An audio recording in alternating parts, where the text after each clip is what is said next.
السلام علیکم fourth year, امید ہے آپ بخیریت ہوں گے۔ کرونا کے بڑھتے ہوئے خطرات کے پیش نظر آن لائن کلاسز کا اجراء کیا گیا ہے۔ اس سلسلے میں آج ہم فورتھ ایئر کے سلیبس کا آغاز کریں گے۔ تھرڈ ایئر میں آپ کو جو سلیبس تاریخ کا پڑھایا گیا وہ ہسٹری آف اسلام پہ مبنی تھا، یعنی عہد رسالت اور خلافت راشدہ۔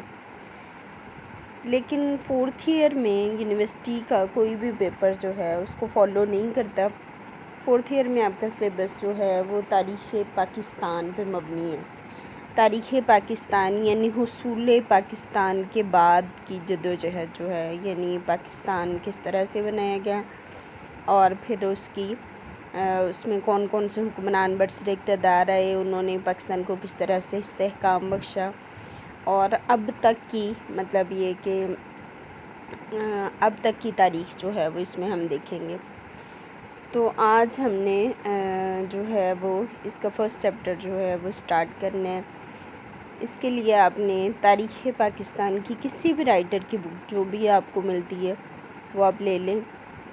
ترجیحاً آپ کے لیے جو تھوڑا آسان سلیبس جو مجھے زیادہ بہتر لگتا ہے وہ شیخ محمد رفیق کی کتاب، جو آپ نے فرسٹ ایئر سیکنڈ ایئر میں بھی پڑھی ہوئی ہے اور تھرڈ ایئر میں بھی ہم نے وہی پڑھی، اگر وہ لے لیں تو وہ آپ کے لیے بھی خاصی آسان ہو جائے گی۔ تو آج ہم اس کا فرسٹ چیپٹر جو ہے یعنی تاریخ پاکستان کا پس منظر، یعنی حصول پاکستان کس طرح سے کیا گیا، پاکستان کا پس منظر کیا ہے، اسلام برصغیر میں کیسے آیا، یہ چیزیں جو ہیں ان کو اوور ویو کریں گے۔ تو اگر برصغیر میں اسلام کی آمد کے حوالے سے بات کی جائے تو قائد اعظم نے بہت شروع میں یہ نشاندہی کر دی تھی، اور ان کا یہ کال تھا کہ پاکستان تو اسی روز وجود میں آ گیا تھا جب یہاں پہلے ہندو نے اسلام قبول کیا۔ تو پہلے ہندو کے اسلام قبول کرنے سے کیا مراد ہے کہ دیکھیں، اسلام اگر کوئی شخص قبول کر لیتا ہے یا ایک مذہب کو اڈاپٹ کر لیتا ہے تو وہ سلسلہ وہیں نہیں رک جاتا۔ اسلام میں پھیلنے کی، ایکسٹینشن کی بہت بڑی خصوصیت موجود ہے، یعنی اسلام کے اصول و ضوابط ایسے ہیں کہ وہ دوسرے لوگوں کو متاثر کرتے ہیں، اور پھر اسلام میں داخل ہونے والا انسان جو ہے اس کا فرض صرف لا الہ الا اللہ محمد رسول اللہ پڑھنے کے بعد ختم نہیں ہو جاتا، یعنی کلمہ پڑھنے کے بعد وہ مسلمان تو ہو گیا، مسلمان ٹھہرایا جائے گا، لیکن جب تک وہ اسلام میں داخل نہیں ہوگا، جب تک کہ وہ اسلام کی عبادات اور دین کے باقی تقاضے جو ہیں وہ پورے نہیں کرے گا، تب تک وہ صحیح مسلمان نہیں ہو سکتا۔ تو اس حوالے سے آپ کو پہلے بھی میں نے بتایا ہوا ہے کہ اللہ تعالیٰ نے قرآن پاک میں بھی یہ فرمایا ہے کہ ادخلوا فی السلم کافۃ، یعنی سلامتی میں، اسلام میں پورے کے پورے داخل ہو جاؤ، یعنی اپنی پوری زندگی جو ہے یا اپنی زندگی کا ہر پہلو جو ہے اس کو اسلام کے مطابق ڈھال لیں۔ تو پہلے شخص کے اسلام قبول کرنے کا مطلب یہی تھا کہ اس کے ذریعے یعنی دوسرے لوگ جو ہیں وہ اسلام قبول کرنے لگے، یعنی ایک دوسری قوم وجود میں آ گئی، گویا اسلامی قومیت کا آغاز ہو گیا۔ اسلامی قومیت کا یہ جو آغاز تھا اور مسلمانوں کی باقاعدہ حکومت جو ہے وہ محمد بن قاسم کی آمد کے ساتھ، اور پھر اسلام کی اشاعت یہاں پہ خاصی تیز ہوئی اس کی یعنی ایکسٹینشن کی صلاحیت کی وجہ سے، اور پھر اس کے ساتھ یہ کہ مسلمان سلاطین اور حکمران جو ہیں انہوں نے اپنے اچھے انتظام سے یہاں کی جو مقامی آبادی تھی جو زیادہ تر ہندوؤں پہ مشتمل تھی ان کو بہت زیادہ متاثر کیا، اور اس طرح سے ہندو معاشرہ جو ہے وہ اسلامی اصولوں کو قبول کرنے پہ مجبور ہو گیا۔ تاہم اگر برصغیر میں ہم اسلام کے پھیلاؤ کے حوالے سے بات کریں تو اس میں سب سے اہم کردار جو ہے وہ صوفیاء کرام کا ہے، کہ صوفیاء کرام نے اپنی زندگیاں اسلام کو پھیلانے کے لیے وقف کر دیں، اپنے وطن چھوڑ دیے، اپنے روحانی مراکز، خانقاہیں، مساجد، مدرسے ہر جگہ پہ قائم کیے، اور لوگوں کو اپنے حسن سلوک سے اور اپنے جوش خطابت سے اپنی طرف مائل کیا، خدائے واحد کی پرستش کی دعوت دی، اور ہندوؤں میں جو توہم پرستی تھی، بت پرستی تھی، اس کو ہدف تنقید بنایا، اور اس طرح سے فطری قسم کی اسلامی تعلیمات جو ہیں وہ پیش کیں، اور اس سے لوگ جو ہیں وہ ان کی طرف اٹریکٹ ہونے لگے۔ تو اس طرح سے بہت سارے لوگ جو ہیں وہ مسلمان ہونے لگے۔ دوسری طرف یہ بھی آپ کو پتہ ہے کہ ہندوؤں کا نظام جو ہے، ہندو نظام معاشرت جو ہے وہ ذات پات پہ مبنی تھا، یعنی چار بیسیکلی ذاتیں جو ہیں یا چار طبقے ان کے معاشرے میں ہمیں نظر آتے ہیں، جس میں سب سے اعلیٰ طبقہ جو ہے وہ براہمن تھے، اور براہمن جو ہیں وہ مذہب پہ قابض تھے، مذہبی طور پہ اجارہ دار تھے، اور اس کے ساتھ ہمیں ویش، کھشتری، شودر، یعنی مختلف ذاتیں جو ہیں، مختلف طبقے جو ہیں وہ ان کے معاشرے میں ملتے ہیں۔ تو یہ ساری چیزیں جو ہیں، یعنی ذات پات کا نظام جو ہے اس کا رد، اور لوگوں کو اپنے گرد جمع کرنا، اور انہیں مشرف با اسلام کرنا، اور انہیں اسلام کی روشنی سے منور کرنا، یہ والے کام جو ہیں یہ بزرگان دین نے کرنے شروع کیے۔ اب ہندو معاشرے کے لیے یہ ایک بڑا نیا تجربہ تھا، کیونکہ تاریخ سے یہ بات ثابت ہے، اور اس سے پہلے بھی آپ خود بھی جانتے ہیں کہ یہاں پہ ہندوستان میں کوئی ایک قوم نہیں آئی، بلکہ مختلف اوقات میں بہت ساری اقوام جو ہیں، بہت سارے مذاہب جو ہیں وہ ہندوستان میں آئے، کیونکہ ہندوستان ایک زرخیز علاقہ تھا، یعنی زرعی لحاظ سے زرخیز تھا، صنعتی لحاظ سے، اور اس کے ساتھ یہ کہ یہ علاقہ جو ہے ایک بہت بڑے رقبے پہ بھی مبنی تھا، اور یہاں بہت سارے لوگ جو ہیں وہ اٹریکشن فیل کرتے تھے اس کی آب و ہوا کی وجہ سے بھی۔ تو اس بنا پہ بہت سارے لوگ جو ہیں، اور پھر اسے دریاؤں کی سرزمین بھی کہا جاتا تھا۔ پانی کے حوالے سے آپ کو پتہ ہے کہ پرانے زمانے میں جہاں کہیں پانی ہوا کرتا تھا، دریاؤں کے کنارے تہذیبیں آباد ہوا کرتی تھیں، تو پانی یا یہ دریائی نظام جو ہے یہاں کا بڑا بہترین تھا، تو اس بنا پہ لوگ یہاں آنا پسند کرتے تھے، آباد ہوتے تھے یہاں پہ آ کے۔ تو مختلف مذاہب کے لوگ جو ہیں مختلف اوقات میں برِ صغیر میں آتے رہے۔ ہندو مت کی خصوصیت یہ تھی، ہندو جو مذہب تھا اس کی خصوصیت یہ تھی کہ ہندو مت میں جذب و قبول کی صلاحیت بہت زیادہ تھی، یعنی ہر نئی چیز کو وہ اپنے اندر جذب کر لیتا تھا، ہر نئے اصول کو، ہر نئے مذہب کو، ہر اچھی چیز کو وہ اپنے اندر جذب کر کے اپنا حصہ بنا لیتا تھا، اور اس کا نتیجہ کیا نکلتا تھا کہ ہندو مت والے جو ہیں وہ یہ دعویٰ کر لیتے تھے کہ جناب یہ چیز جو ہے یہ تو ہمارے مذہب میں بھی موجود ہے، تو آپ کا مذہب جو ہے وہ کس حوالے سے چینج یا انفرادیت رکھتا ہے۔ تو اس کا نتیجہ یہ نکلتا تھا کہ ہندو مت جو ہے وہ اس نئے آنے والے مذہب کے لوگوں کو یا اس مختلف مذہب کے لوگوں کو بھی اپنے اندر ضم کر لیتا تھا۔ تو اس طرح سے انہوں نے مذاہب جو ہیں ان کو ختم کر دیا، ان کا انفرادی وجود جو تھا وہ تقریباً ختم ہو گیا۔ جیسے ہمیں برِ صغیر میں جین مت کا وجود ملتا ہے، یعنی جینزم جن کا مذہب تھا وہ یہاں پہ آئے، سکھ مت والے یہاں پہ آئے، اور اسی طرح سے جاپان والوں کا جو مذہب تھا شنٹو مت، یعنی مختلف علاقوں کے لوگ جو ہیں وہ یہاں پہ آ کے آباد ہوئے، لیکن ان کا مذہبی تشخص جو تھا وہ ہندو مت نے ختم کر دیا۔ اسلام میں یہ خصوصیت تھی کہ اسلام جو ہے وہ ایک ایسا مذہب تھا کہ اس کو ہندو مت اپنے اندر ضم نہیں کر سکا، اگرچہ انہوں نے بہت زیادہ اس بات کی کوشش کی۔ تو دوسرے مذاہب جو انہوں نے اپنے اندر ضم کر لیے، اس میں انہوں نے مختلف حربے استعمال کیے، ہندو عورتوں سے جیسے شادیاں کی انہوں نے، راجا جو تھے انہوں نے مختلف لوگوں کو اس میں استعمال کیا۔ جین مت کا ایک اصول تھا کہ اہنسا کے وہ قائل تھے، یعنی کسی بھی جاندار کو نقصان نہ پہنچایا جائے۔ تو اس قسم کی چیزیں جو ہیں وہ ہندو مت والے جو ہیں وہ اڈاپٹ کر لیتے تھے۔ بدھزم ایک بڑا قدیم مذہب ہے، اس کو بھی انہوں نے اپنے اندر ضم کر لیا۔ اسلام کے مسلسل اشاعت جو ہے وہ ان کے لیے ایک بہت بڑا خطرہ ثابت ہوئی، اور انہوں نے ہندو مفکرین جو ہیں انہوں نے اس بات پہ غور کرنا شروع کیا کہ ہم اسلام کو کیسے ختم کر سکتے ہیں، یہ اسلام جو ہے اس کی کس طرح سے ہم اشاعت کو روک سکتے ہیں۔ تو انہوں نے اس حوالے سے ایک نیا حربہ استعمال کیا کہ وہ بھگت بن گئے، یعنی ہندو مت کی بڑی بڑی جو خرابیاں تھیں، بڑے بڑے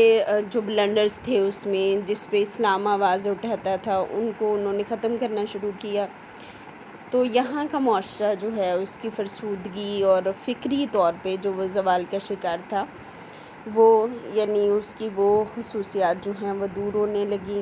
اور اسلام کے جو اچھے اصول تھے، چیدہ اصول تھے، ان کو اپنانے کی ترغیب انہوں نے شروع کر دی۔ اب اس حوالے سے ہندو مت نے جب اسلام کا تفصیلی جائزہ لیا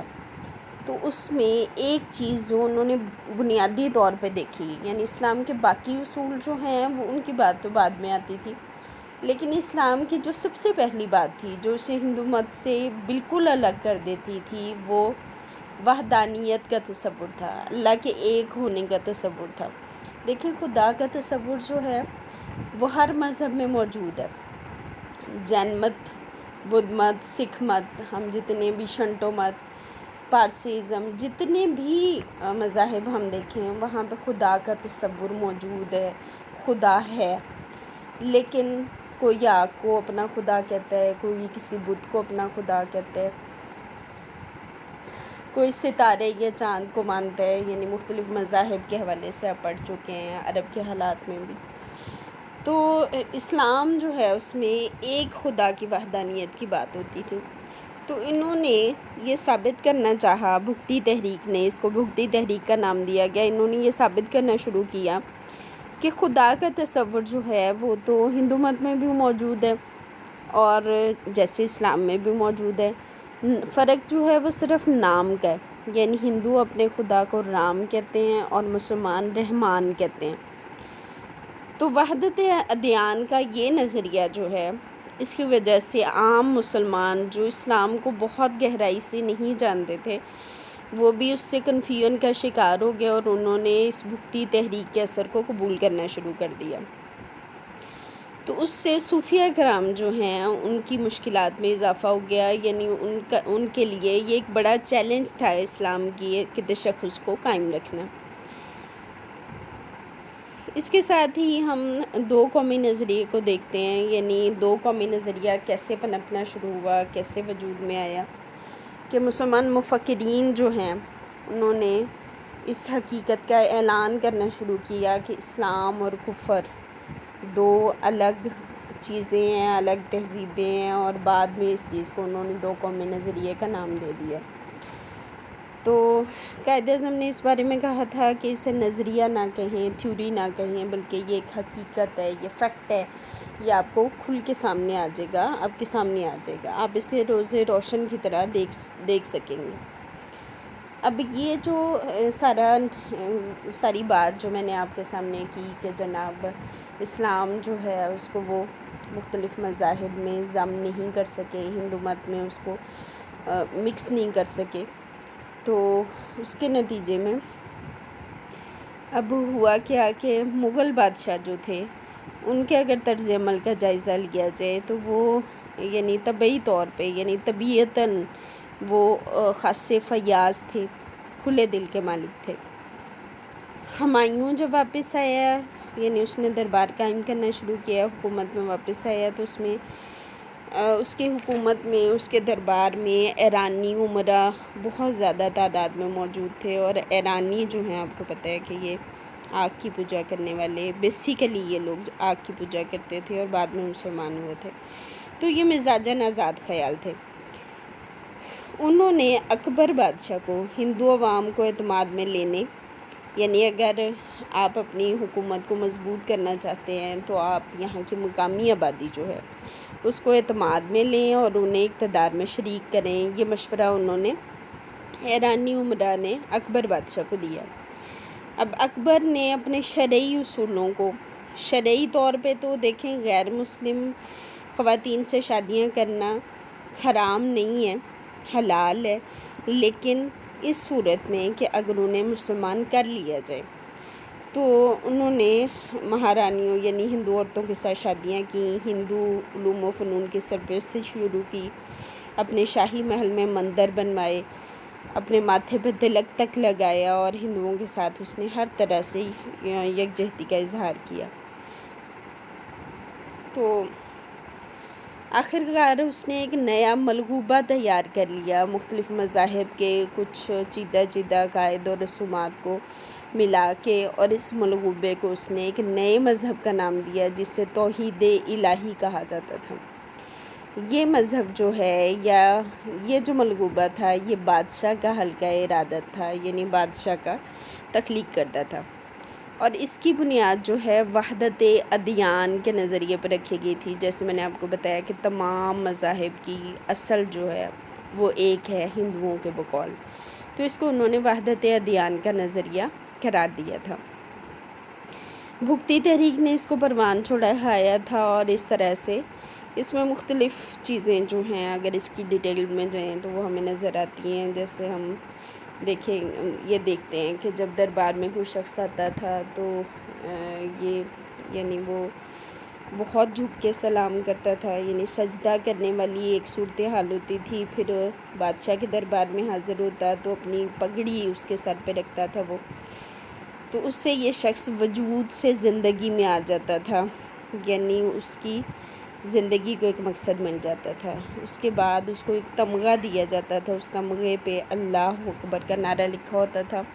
اللہ اکبر یعنی اکبر اللہ ہے۔ تو اس طرح سے اکبر بادشاہ جو ہے اس نے مختلف قوانین بنوائے، اور اس میں اہنسا کے زیر اثر جو ہے وہ گوشت کھانے پہ پابندی لگا دی، ہندوؤں کے زیر اثر گائے کے ذبح کو خلاف قانون قرار دے دیا۔ تو اس طرح سے مختلف اصول و ضوابط جو ہیں وہ آپ کی بک میں ڈیٹیل میں یہ دیا ہوا ہے، یا آپ اس کو ایک دفعہ پڑھ لیجئے گا کہ ایک نیا مذہب جو ہے وہ اکبر بادشاہ نے شروع کر دیا۔ تو یہ جو حالات تھے ان میں مجدد الف ثانی انہوں نے اسلام اور کفر اس کو الگ الگ کرنے کی کوشش کی، اور اسی بنا پہ انہیں مجدد الف ثانی کہا جاتا ہے۔ مجدد یعنی تجدید کرنے والا، الف کا مطلب ہوتا ہے فارسی زبان میں کہتے ہیں الف ہزار کو، ثانی دوسرے 1000 سال کو۔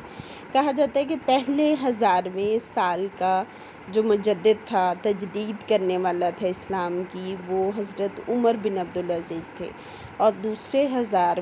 سال میں جو ہے مجدد الف ثانی شیخ احمد سرہندی ان کا نام تھا، انہیں مجدد الف ثانی قرار دیا گیا تھا۔ تو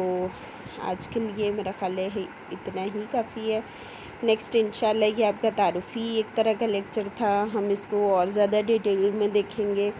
اور اس کو ڈیٹیل میں ہم پہلے بھی دیکھ چکے ہیں۔ کچھ اہم چیزیں آپ نے ذہن میں رکھنی ہیں،